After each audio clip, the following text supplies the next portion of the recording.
2 capítulos, Deus se apresenta a Moisés e diz assim: ó, eu quero que você vá lá e liberte o meu povo. Escolha de Deus. Foi Deus que escolheu Moisés.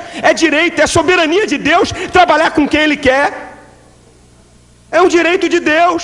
Foi Deus que escolheu Davi. Leia 1 Samuel 16. Vai lá ver, quando Deus manda Samuel na casa de Jessé, e aí Samuel, vem o irmão mais velho de Davi, todo bonito,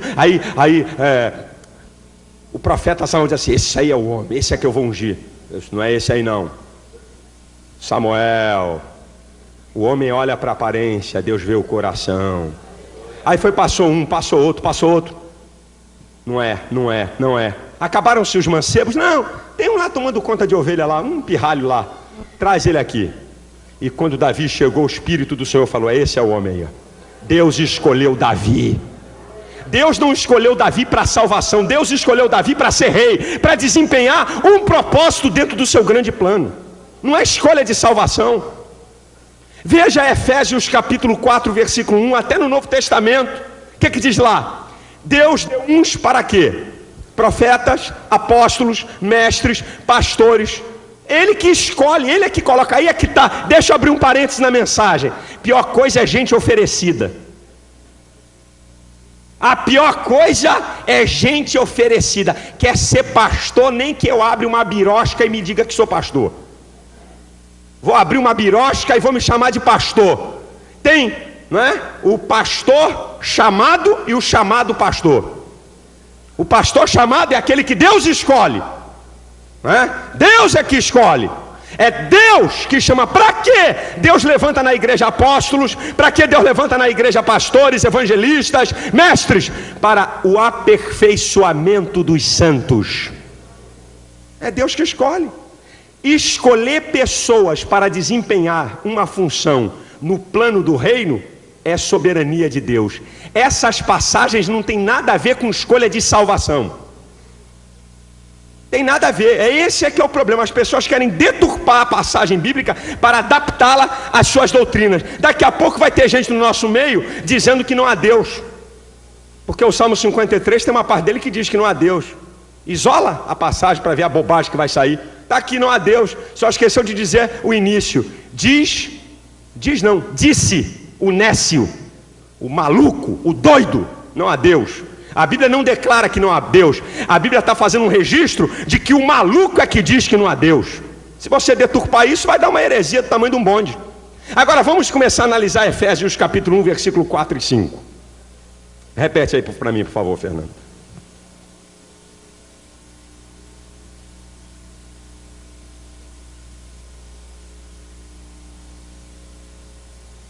Como também nos elegeu nele antes da fundação do mundo, para que fôssemos santos e irrepreensíveis diante dele em amor. E nos predestinou para filhos de adoção por Jesus Cristo, para si mesmo, segundo o beneplácito de sua vontade. Em Apocalipse capítulo 13, versículo 8, a Bíblia diz assim: o Cordeiro que foi morto antes da fundação do mundo. Jesus foi morto antes da fundação do mundo? Estou perguntando. Não? Claro que não. Jesus foi morto há quase 2000 anos atrás. O que essa passagem quer dizer? O plano que Deus preparou antes da fundação do mundo, porque Deus, na sua onisciência, e dentro da onisciência tem a presciência, Deus sabe de tudo e sabe antecipadamente. Então Deus, sabendo que o homem ia pecar, Deus providencia um plano de salvação, um escape. Deus não é igual o pastor Silas não, que só resolve o problema quando ele acontece. Igual o brasileiro, só descasca o abacaxi quando o abacaxi aparece. Deus não é o homem. Deus, sabendo que o homem ia pecar, ele providenciou um plano. É isso que quer dizer Apocalipse 13, 8. Deus preparou um plano. O cordeiro que foi morto antes da fundação do mundo, Deus preparou um plano para salvar o homem. Agora Paulo aqui está usando uma linguagem similar. Repete a primeira parte da passagem, por favor. O 4. Como também nos elegeu nele antes da fundação do mundo. O que Paulo está dizendo aqui? Que quando você aceita a Cristo hoje, você participa de um plano que foi realizado antes da fundação do mundo. Ao você aceitar a Cristo hoje, você participa de alguma coisa que foi elaborada antes da fundação do mundo. É isso que Paulo quer dizer. E aceitar a Cristo está implícito obedecê-lo, ser fiel a Ele e servi-lo. Está implícito essas coisas. Repete, continua o texto aí, por favor. Para que fôssemos santos e irrepreensíveis diante dele em amor. Não, o versículo tem. E nos predestinou para isso. filhos de adoção por Jesus Cristo. Segundo lugar. Dá água para esse neném, irmão. Sai com ele, leva para o berçário. Olha aqui. Segundo lugar. Pode sair, não tem problema não. Criança é assim mesmo. Já tive filho pequeno. Não precisa ficar envergonhado. Se tiver que sair com o neném, pode. Olha aqui. Segundo lugar, presta atenção aqui. Isso aqui é um texto fundamental. O texto mostra que a eleição precede a predestinação. Isso é, eleição é anterior à predestinação, não é? Nos elegeu nele para que depois fôssemos predestinados, não é isso que está dizendo o texto? Eleição precede predestinação. Isto é, quando você aceita Cristo como Salvador, você participa de um plano que foi elaborado antes da fundação do mundo, e em Cristo você está predestinado ao céu. Se você estiver em Cristo, você vai para o céu. Terceiro lugar, e aqui a gente mata. Como texto sem contexto é pretexto para heresia, e como você precisa fazer uma análise até semântica do texto, a pergunta que eu faço para vocês: para quem Paulo escreveu isso? Essa passagem foi escrita para quem? Pode falar. Para quem escreveu? Então, Paulo escreveu para alguma pessoa particular ou ele escreveu para a igreja? Para a igreja. Agora escute o que eu vou declarar para você. Todas as vezes que o Novo Testamento fala em predestinação, pronomes, substantivos e verbos no plural. Você não vai encontrar uma passagem no singular. Paulo está falando então de quem? Da igreja. Essa passagem aqui é para a igreja de Efésios. Ele não está falando para Timóteo. Ele não mandou uma cartinha para Tito. Ele não está falando para uma pessoa. O verbo está no plural. Os pronomes estão também no plural. Nos predestinou, nos elegeu.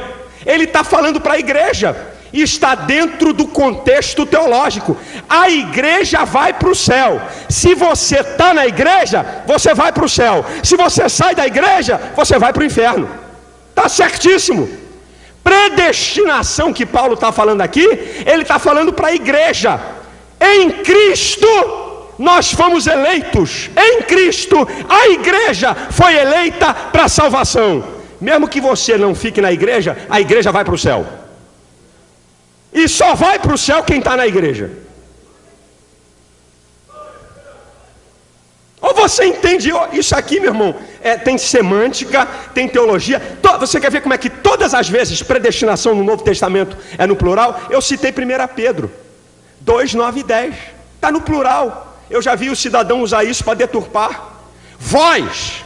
Ele está falando de quem? Vós sois a geração eleita, o sacerdócio real, a nação santa. Quem é a geração eleita? É a igreja. Ele não está falando de pessoas no singular, ele está falando da igreja. A igreja é formada pelo conjunto de pessoas, e você participa da igreja, se você quiser. Eu vou dizer isso mais tarde, vou mostrar o livre-arbítrio mais tarde. Se você está na igreja, você vai para o céu. Se você não está na igreja, você vai para o inferno. Porque os ímpios está determinado a ir para o inferno. Agora, quem faz a escolha se quer estar na igreja ou fora dela é você. Vou provar mais tarde. Você quer ver uma outra passagem? Romanos capítulo 8, 29 e 30. Está no plural. Pode ver lá, lê aí, Fernando. Um emprego é sempre no plural. Ele está falando da igreja, não está falando de pessoas individuais. Porque os que dantes conheceu, também os predestinou para serem conforme a imagem de seu Filho, a fim de que ele seja o primogênito entre muitos irmãos. E aos que predestinou, a estes também chamou, e aos que chamou, a estes plural. Também justificou, e ao que justificou, a estes também glorificou. Está aqui a igreja, ele está falando de quem é que vai ser glorificado, gente? É a igreja, o emprego está no plural. Agora, para jogar uma pá de cal, para acabar, se Paulo é o grande teólogo da predestinação fatalista, conforme eles falam, que Paulo é o teólogo da predestinação fatalista, então Paulo, quando tratar dele mesmo, ele tem que se tratar como um já eleito e predestinado. Vocês concordam? Se Paulo é o grande teólogo da predestinação fatalista, de que o homem já nasceu para ir para o céu ou para o inferno, então Paulo, quando falar dele, ele tem que falar conjugando de que já está garantido tudo. Concordam? Estou certo ou não estou? Se Paulo não fala de predestinação individual, então quando ele tratar acerca dele mesmo, jamais ele vai usar palavras de que já está garantido para ele o céu, de que ele já está lá e está acabado, está encerrado. Tá bom assim? Então vamos ver Paulo falando dele. Filipenses 3, 13 e 14. Pode ler, Fernando. Filipenses 3, 13 e 14. Irmãos, quanto a mim, não julgo que o haja alcançado. Não, para, tem alguma coisa errada aí. Não é possível. O que ele está falando aí? Irmãos, quanto a mim, não julgo que haja alcançado. Mas uma coisa faço, e é que, esquecendo-me das coisas que atrás ficam, e avançando para as que estão diante de mim, prossigo para o alvo pelo prêmio da soberana vocação de Deus em Cristo Jesus. Irmãos, quanto a mim, não julgo que o quê? Mas o que é que eu faço? Eu prossigo. Eu vou parafrasear a passagem. Se Paulo acreditasse numa predestinação fatalista, isso é, que já estava garantido para ele o céu e está acabado, ele tinha que dizer assim: irmãos, quanto a mim, já alcancei. Ele tinha que declarar nessa postura. Se ele acreditasse na predestinação fatalista, ele tinha que entrar dizendo: irmãos, quanto a mim, já alcancei. Prossigo para aquilo que Deus já determinou para mim. Pum, acabou. Ele tinha que dizer assim. Quer ver uma outra passagem? Para não dizer que eu trouxe um texto isolado, vou pedir para você ler 1 Coríntios, capítulo 4, do versículo 3 ao 5. Paulo falando dele. Todavia, a mim muito pouco se me dá ser julgado por vós, ou por algum juízo humano, nem eu tampouco a mim mesmo me julgo. Opa! Repete esse negócio aí. Todavia, a mim muito pouco se me dá de ser julgado por vós, ou por algum juízo humano, nem eu, nem tampouco a mim mesmo me julgo. Continua. Porque em nada me sinto culpado, mas nem por isso me considero justificado. Peraí, não, tem alguma coisa errada. Eu em nada me sinto culpado, mas nem por isso... O quê? Nem por isso o quê? Mas nem por isso me considero justificado. Não é pois possível. Quem me julga é o Senhor. Eu não me sinto culpado.